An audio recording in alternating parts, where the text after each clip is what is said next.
So this is the Workspace design meeting. This meeting was actually a request of Marcel, so I just helped facilitate and coordinate the actual meeting. But what we wanted to do is kind of talk a little bit about the design that we have and maybe bounce around some alternative ideas and talk about some of the history. So that's the purpose of this meeting. And I am going to pass it over to Marcel, who has the first items in the agenda to kind of walk through that. Yeah, thank you very much. I kind of got led to these questions after a couple of meetings with Daniel, who already explained a lot. And then I pinged Orit to also get a better understanding from it from a product perspective. But I really wanted to get us all together to get the complete picture and make sure I fully understand this, because I have a few questions about some of the consequences of how we are currently thinking about implementing this new Workspaces idea. And the biggest one first that I want to verify is this drawing that I put up on the agenda that I'm quickly going to screen share, so that it's also visible in the recording. This diagram of one workspace with multiple potential groups, and then below these groups, again, subgroups below subgroups, which can then contain either one or multiple projects. Is that the correct architecture? Is that the correct flow? Do I understand this correctly? Functionally, yes. But I posted that link that Alex Pooley had for a more technical breakdown. I think that's really helpful. And it also tries to visualize what you're showing there. But the difference is this is only kind of just describing the idea of workspace and not the iteration or the idea of the two environments that we have currently, because we have the .com and the self-managed. Yep. And my follow-up question to that is then, as like a first start into all of this, if we have this architecture, wouldn't that remove all the differences between groups and subgroups, and won't they become exactly the same for the user? Because so far a group is differentiated based on the features, but if we are merging groups and subgroups into like one object and put a lot of the features in the same on the same object, and then also don't have the fact that a group has to be the top level thing, but now a workspace would be more of the top level thing. What's the difference between a group and a subgroup for the user? There is no difference. That's the technical goal. That's sort of like the whole reason from, I guess I would say, a user experience standpoint, why we want to do this technically, is so that there isn't a difference between your parent and the place you're currently at, and you don't have to hop it back and forth between the two to manage your everyday work objects like epics issues or whatever it is. I would say like the technical is there is no difference, and this sort of decouples technical implementation from whatever the best possible UX solution is, right? And I think the key difference, or I guess the key behavior in this diagram, is the inheritance model and behavior, right? So like how things flow up and down, and then eventually we need to figure out how things also flow across, but that's a later iteration. So got it. So that is a very interesting piece, because that means while we are looking at how to implement workspaces, we should also look at, will we keep the naming, will we keep the mental model for users of even differentiating groups and subgroups? Because right now that's a difference that users have to make in like a couple of buttons. I think there was a case where even this differentiation in the button led to a category maturity scorecard that went pretty bad, if I remember correctly. But I would love to make sure we think about this implementation of workspaces. What will it cause for effects on groups and subgroups, and how users will experience this? Because right now, this like 4-level model of workspace, group, subgroup, project, and no user experience differentiation between group and subgroup anymore, it's very tough for me to understand. And if it's tough for me to understand, it's probably also tough for our users. Yeah, and that's sort of the experience that I was seeing when people were going through the test, is that from a new user perspective, there's no difference between a group and a subgroup. And how we define there being a difference is kind of strange within GitLab. I think it's just legacy descriptions. And I don't think it's a matter of breaking up group and subgroup or merging the two. It's just simply fixing something that was a point of confusion to begin with.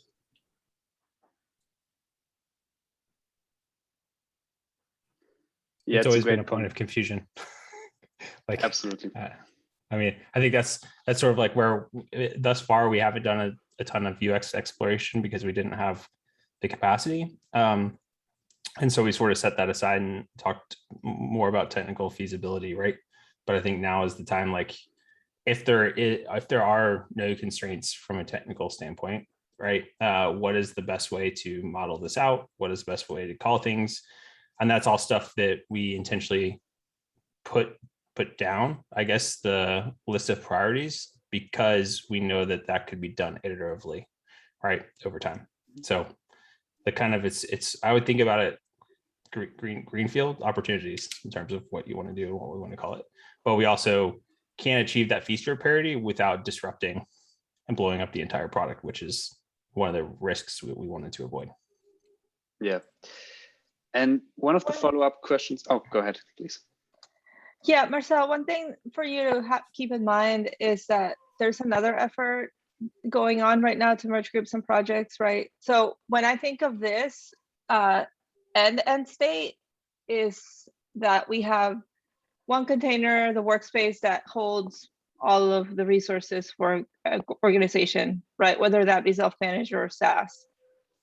And then we have this group project container that holds resources, and those are all held by the workspace, right? And there's not as much differentiation between projects, groups, subgroups, right? It's just a container for things and then a container for containers. Now, one thing that we've talked about is like, well, do we even need two different containers, right? The container for containers and the container for resources. At that point, I'm like, I don't know. I defer to Imre and engineering, right, on whether this is the same thing or a different thing, right? But that's what I envision, at least from the experience perspective, at the end of all of this. Well, and one thing to just quickly perhaps lead into what Imre might break out is that right now we have the functional difference between groups and projects and no system to organize them as an individual object to define the top-down permission structure. And that's what this merging with namespace, merging groups and projects, and then defining that top-level container should do. So Imre, please clarify that. Yeah, definitely, that's correct. So what we want to achieve with groups and projects to have all the, have basically a single container for all of the features. And that would be namespaces. I linked the current proposal, which is already accepted for consolidating groups and projects. That would basically use our namespace object behind the scene. So basically a group is a namespace, and the personal namespace a user, which the user have, is also a namespace. And basically the proposal includes an introduction of project namespace. So basically a project would also have a dedicated namespace, and this way there would be a shared container of features that are available on all levels. And circling back to workspaces, I think this haven't been decided yet, but I think like one of the options we have is to like have like the top level namespace as the workspace. And that's a super interesting piece, because the more I thought about it and the more I thought about the structure, I was wondering if we couldn't use this now as an opportunity for us to simplify this inheritance model. And as you said, like deal with it more from a container versus object perspective, so that moving forward into one of the lower pieces, would it maybe even be possible to think of workspaces not similar to currently the admin screen where we are looking at, but instead think about workspaces as a badass version of our current groups, so that when we implement a lot of the features we currently are looking for workspaces, we are thinking about the admin screen. But wouldn't it make sense to move them into the groups so that we don't extend the layer model here again, but instead keep it smaller and not add new vocabulary for the users, but instead keep us as simplified as possible in this like level model? So I think behind the scene, that's what is happening actually. So there would be like no groups or projects or workspace. It would be all namespaces. Cool. The difference now we are talking about, like workspaces, is like what we want to like a dedicated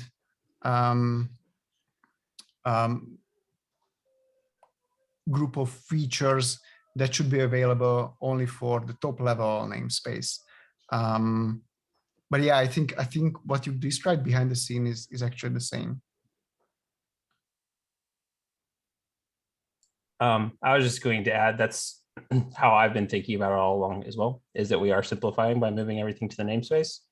So that way, like what we want to do from UX, it sort of doesn't really matter.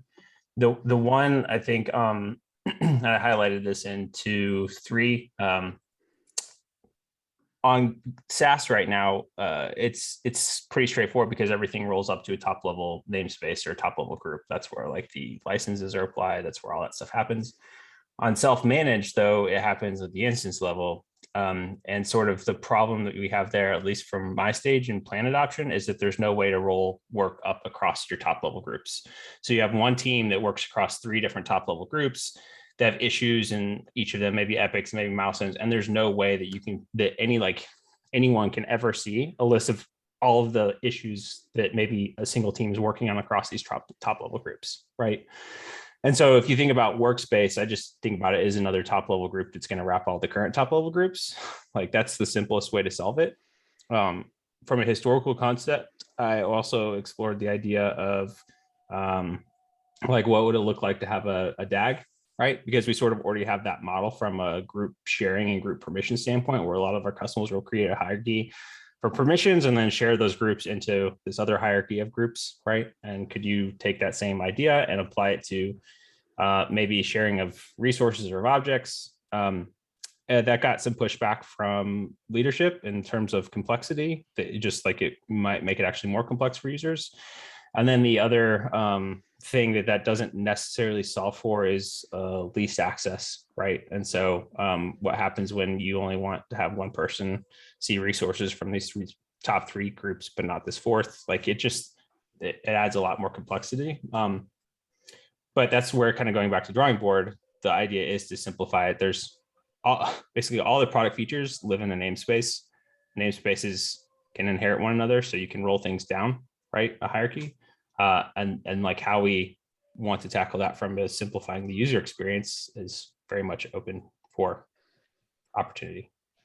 Yeah, and I would love to go into this one piece you mentioned in the beginning, not being able to roll up currently from like 3 different top level groups into one central piece. But won't we have the same problem again when we introduce workspaces? That then the question will be, but now I have 3 different workspaces. How can I roll them up into one level? Because so far what I'm seeing is we are having the exact same flexibility of how you can push together groups and workspaces as we've before had with groups and subgroups. So that's where I'm, from a UX perspective, now look at it and go like, where will this, from a UX perspective, adding a new layer in, help us with anything? Yeah, I mean, that's where it might not right? The first idea that I proposed was doing that sort of DAG where you go, instead of you rolling everything up on one top level, you sort of share into each other, right? And that way you sort of don't have to roll, you don't have to have the single parent. And I think really getting into the solution for that is like, if you have two workspaces, how do you share that? It's the same thing if you have two instances, how do you share resources across it? And that's really where you start to get into federation, I think, in the long run. But that's also like before we can even solve the across problem, you have to have like sort of atomic data structure, I think, or a simplified data structure, which is what we're trying to do with the namespace. The next step is, how do we solve these other slew of problems that we know we need and we know we have, right? So I think that's the next step. Practically speaking, also for self-managed, if we want to move things that are currently in the instance admin into the group level, it doesn't solve the problem of, let's say we move things from a setting from instance to a group. Now, how does that group apply that setting to all of the other top level groups, right? So if we can solve that problem, then it solves pretty much like all of the constraints across the board that we've been wrestling with. One thing that I'll add, Marcel, is that it may not solve the problem of rollups, because you're right. Like people, if you give people options for configuring, they will end up in a place where they do a suboptimal configuration, right? But in the long term, what it will solve is that it does give an equal data model to self-managed and SaaS, which is not the case today, right? Like today, self-managed works at the instance level for administration. SaaS works at the group level for administration. And that causes basically a lot of rework, right? Because when you're building features, you have these two mindsets that you need to keep in mind. If you have an equal data model, then at least features will be built once, right? From the Workspace, wow. From the GitLab perspective, we built it once and we don't have to worry about how people are going to use it, because there's one way of using features. And that would be a huge win if we can do that. The other thing to consider is that we also today, for SaaS customers, don't give them a lot of good administrative controls, which is where the cascading settings work came from and is also related to this. Is that a reason why things are placed at the instance level is because they apply to everything, right? It's a way to sort of enforce. And we don't have that for SaaS customers. So it's also approaching some of those problems of just making management equal between the two.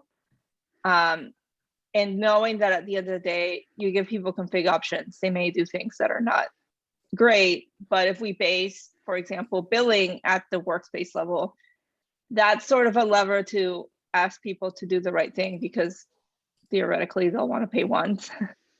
So that will sort of like force them to at least that workspace level is their true org, right, of where they want to pay. I think also one thing to just kind of expand on that is that we need to, again, when you say that you wanted to bring those features up, you're concerned about what happens when you want to go up into the level again in the future. We don't even have the problem or the feature parity is what the main concern is that we're trying to do. So we first have to have that parity. And so one of the steps for that is bringing in this merged environment of the namespace so that there is no more weirdness between groups of projects and then the SaaS and the self-managed environments. But part of that is to create this object container, which currently exists as an installation of an instance. And because that is one of the limitations we don't have in the parity, could be the reason for this. I think to address the concern about what happens when you roll up to multiple workspaces, I use the visual of Slack, how they do their workspace switcher as an example, because if we look at Slack, for example, the features or the administration between different environment workspaces is way more reduced in terms of feature set for what we have in our environment, because at the very top level, all they're going to do is the login for those workspace. And I think like the icon or the color profile, the background, versus all the actual administrative work, which is done within the environment, which we would be arguing as the installation or the instance environment. And that's kind of where I would say would be the natural wall in terms of scaling up and up and up a level to kind of not progress beyond, n+1. Yeah, I see a lot of great points. But what I'm also seeing is a lot of, we are solving GitLab problems and not user problems in here. Every time when I go back to this image, we are going to have to explain users how to do this. And if we currently already suffer from not being able to explain between groups and subgroups why they should choose one over the other, I'm very concerned how they are going to understand the mental model of inheritance when we have these 4 different layers and when these even don't make sense to us. So I would really love to see, even if we bring up the feature parity, could we maybe at least hide it in some kind of way that we are adding another level, that we are adding another layer of complexity? And could we keep it to the simplified level, even in the MVC, before we would have to afterwards roll back to really simplify it? Because that's what I'm really concerned about here. Marcel, how does your simplified version look? So my simplified version would basically be, this is a group, this is a group, this is a group, this is a group, and you can do whatever you want with every single group. You can add more groups to it, but they don't have different names. You can stack groups below each other however much you want. There's just the fact that one is at the top and one's at the bottom. And that's the messaging part. Technically, I think we are pretty much aligned and we are pretty much at the same page. But I see a lot of naming and communication pieces here that are different between these approaches. Does that make sense? Oh, I think that's my idea of it too. We just haven't changed, like the way that we sort of approach this is like, since it's going to take a while technically to achieve all this, we can't go and rename everything. But behind the scenes, I just call it a namespace or a node, or when we were doing validation, we called it a lab, right? Like it's all the same. It's the same thing and just nested. And the way that I explain that to my customers now when I do demos is like, you set it up based on how you want your reporting to flow, right? Right. If you want to segment by team or by group or by value stream, like you can kind of build out your nodes and like, depending on where you want your access controls, you give people access to a specific node. But it makes it like a lot simpler to explain it that way. And so I think that's where doing some user validation about how to position this so that it makes the most sense. You sort of like have the freedom now to kind of go and do that, because there's theoretically not going to be any technical constraints from just calling it all the same thing if that's what makes the most sense, right? It's just going to require a lot of documentation update, general like education, because people are, even if it's not simplified and it's more complex, they're at least used to it now. And so we sort of have to manage the change over time in a way that makes the most sense so that we don't confuse everyone. I think also to add is that what we're currently doing is essentially what you've described, Marcel, except for the part where we don't have a way to do the lateral management across multiple top-level groups. And so would you say that we would want to, let me back up a step. How would you suggest in this idea of that you've drawn here, would you try and aggregate or manage stuff across a group A and B? And if you were to continue, laterally a C, et cetera, if we don't have the object container like we do in the self-managed environment, because that's the piece of the part or the puzzle that we're lacking functionally in the .com. Yes, so the piece that lacks in .com is due to our infrastructure and architecture. That's I'm 100% agreeing with. But I also think if we found a way to not have to rewrite too much code to move pieces from these self-managed aspects and like how you do billing, how you do user management currently in the admin screen versus what you could do in a group, I think that would get a lot of benefit to the group capabilities and features in general. I think every time we give users a different experience based on whether they are in .com or SaaS, we shouldn't do it because of the infrastructure or the architecture, but because we are seeing a different need for them. Currently, I'm seeing a lot of, we are putting it in this way in .com to make development easier for us. But I don't think this is how users experience and see groups in .com. Does that make sense? Yes, sort of. And I'll use the experience of the subgroups, the research that we did for that. And it was more of a problem that, at least in our test cases, the subjects didn't understand anything between group or subgroup or project. They just literally said, I want to move this thing here and do this thing here, with no assumption of what that is called. And that's the limitation that we have. So we already have validation that what we call it is mostly irrelevant. The problem is that we don't have the technical structure that users expect. And part of that is due to at least the problems that we described earlier. I have a quick question for you, Marcel. How do you see the proposal, simplified proposal that you're putting forward as being different from what was discussed initially? So currently I'm seeing the access to your, and Daniel, if you could maybe, if it's not in the Epic, could you maybe link me to the UI screens of the navigation, how to get to that space? You mean like, so this one right here where it says wireframes object container? No, I was wondering about where it's the admin in here. So it's not in our environment. You have to go to a GDK install. Yeah, I mean the Figma designs for that. Oh, okay. Let's see. I'll link the Figma file. Sure.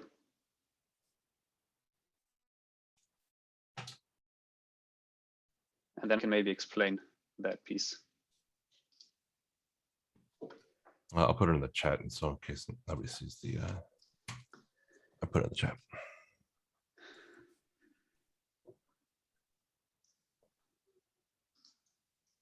Yeah.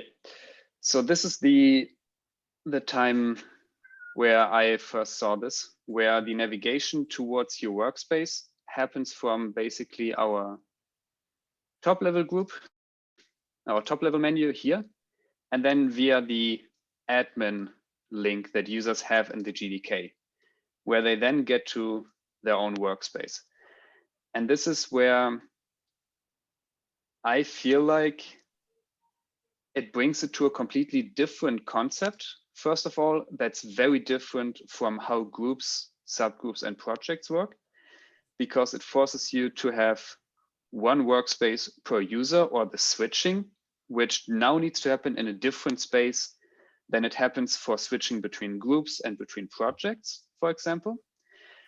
Plus, in here, it looks like it's a completely different kind of object compared to projects and groups.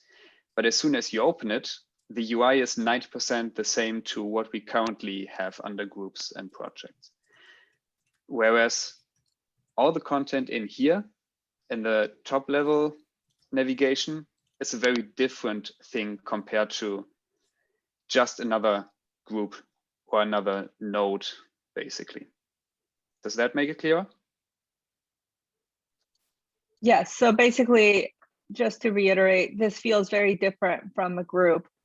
And in your ideal scenario, it would feel very similar to a group, so that there's not such a huge gap for customers as they're transitioning. If we really need to differentiate it even from a group in the front end or in the back end, then yes, I would like to at least have it feel very similar, and be very clear how the mental model of the user works. Right now, it's for me something that feels super different. That's a completely different kind of screen. That's not aligned with how I'm seeing it here, where all of these are super related. And I think also if we were to implement it in this kind of way, it would make the switching way more complex than it needs to be, because as I currently understand it, it could be perfectly viable to have like 3 different workspaces. And I could imagine that this will lead to a lot of rethinking about how our architecture of groups works for users, because they will now have to understand the group, subgroup, project relationship, but then also how the workspaces work, and that you have to like use an kind of like account system to switch between them. So I have to run, but one thing that I'll leave you with is that the top level item is different, right? There are things that are going to be different about it, with like, that's where user management takes into place. That's where billing happens, right? So while they are the same, right? And I agree, maybe in this mockup, they are too different. There are some differences, right? And I think that's something to take into account. The other thing to take into account is that if we can make the experience of administrating self-managed and SaaS closer together, that would also be a win, right? I don't think that's a must-have, right? But right now, the administration experiences are very different. They're completely separate screens, separate everything. And from a user perspective, if they're transitioning from one model to another right now, it's very confusing. Yeah, and I understand your point, but we also have users that work across multiple workspaces. And right now with this model, this looks extremely complex and not based on how our usual group model works. And I think this just pulls them into a completely new kind of model that I'm not sure is the best way for them, because we are looking at it from like one person, one workspace example, where it's like your own workspace, but a lot of people work with multiple companies, multiple open source projects.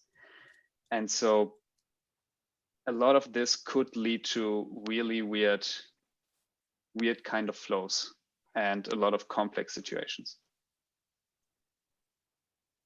Okay. I would just say we should try to quantify how many people work across multiple top level subgroups, because I am like very curious about that. Like, do people administer multiple top level groups? But it's not even about administering, also about using them. And that's still another way of navigating to them. Or will this only be the way to the settings? Because then I'm even more confused how this will work.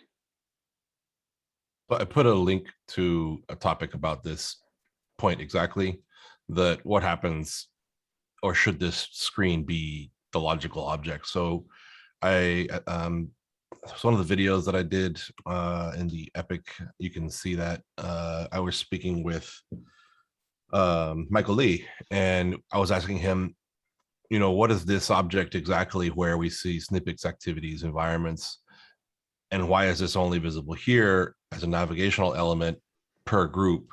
And if I were to click on admin, the screen on the right would be the next thing. Wouldn't it make more sense to have this as one environment itself, or one screen, which I think is what you might be discussing as this new sort of interface or new sort of thing that doesn't exist currently. And I think that's part of the problem, that it might not necessarily be introducing anything in terms of like making things easier for somebody, because we don't know just yet, and we don't know how many people have this problem, but it's something that we don't even have as a test to try and run, right? So I want to try and say, as a user, I'm going to do my work within my personal environment where I have my own little project to make, you know, photo map. And then I have my business environment where I'm employed for a company, and that would be the workspace switch. And that's where, because we don't have that, I can't do that in this environment apart from logging out and logging back in. But then in terms of, you just want to talk about the container, how do you as an admin say, well, I want to look at my entire organization, again, as I said, laterally, which we don't have as well either. And that's where this idea of this container is, perhaps the MVC is the admin screen, or is the question the MVC, the entire drop-down window converted into an actual dashboard with metrics, analytics, visibility across that. And that's the thread that I linked there, because I'm still looking for feedback about that also. Yeah, I think we'll need to have a look at the entire flow from the different perspectives of an administrator and a user, because that's going to be very vital to understanding how each of these will feel.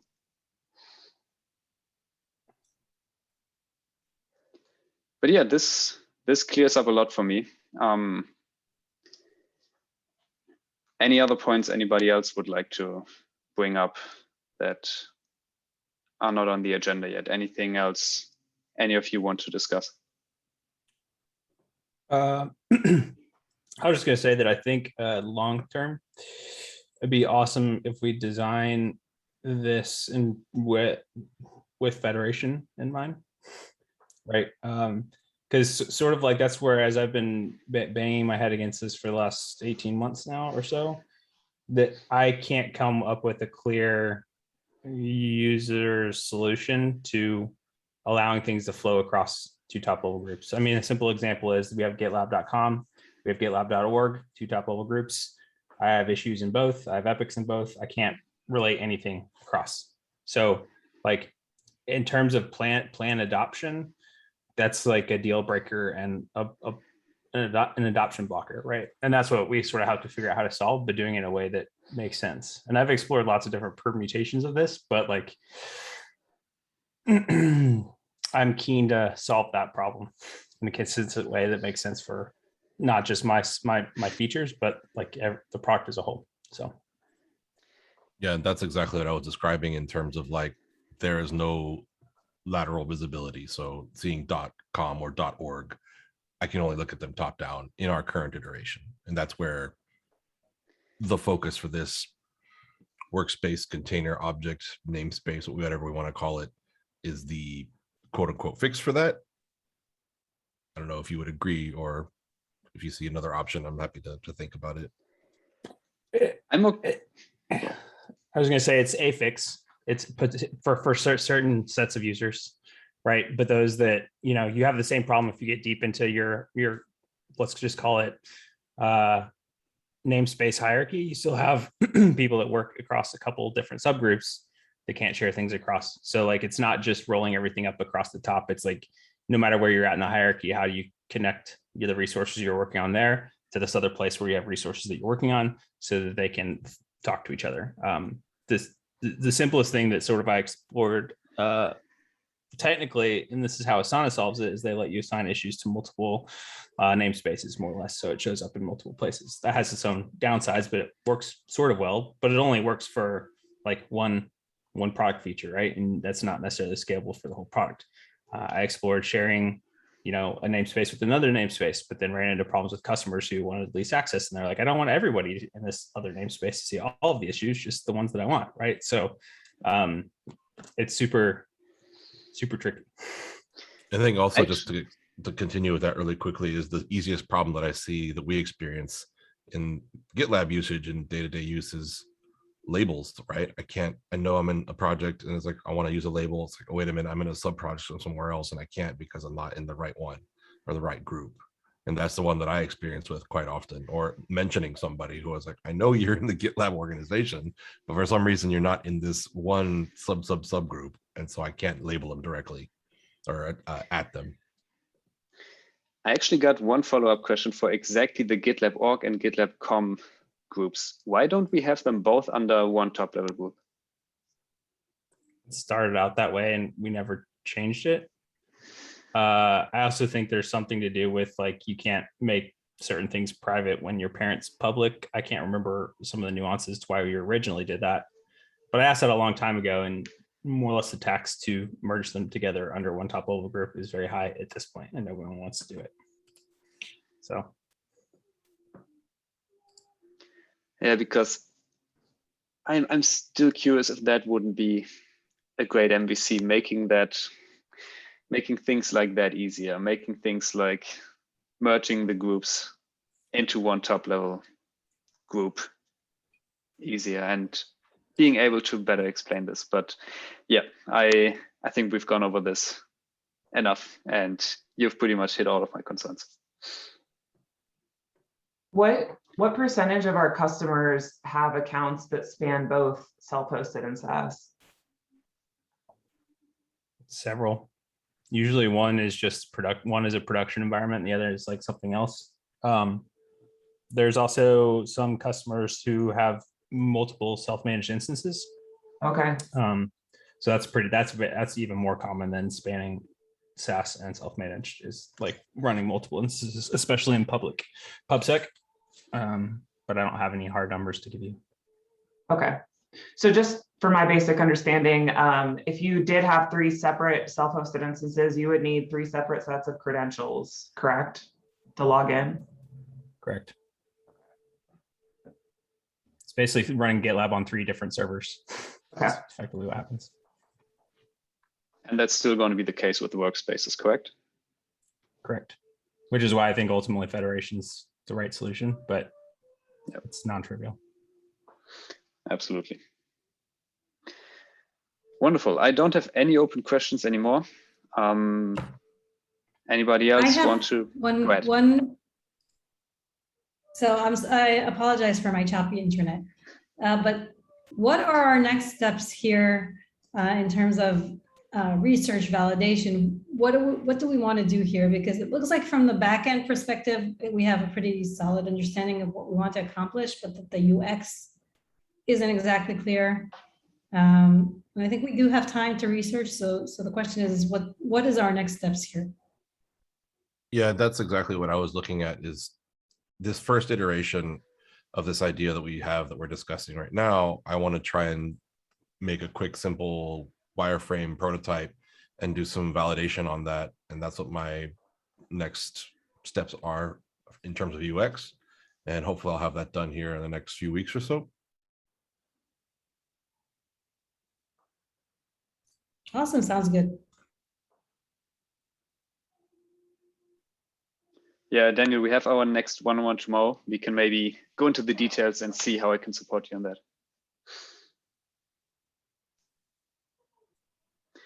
But yeah, I think everything else is discussed. Thank you so much for setting this up, Orit. Was really interesting to learn more about it, and thank you all.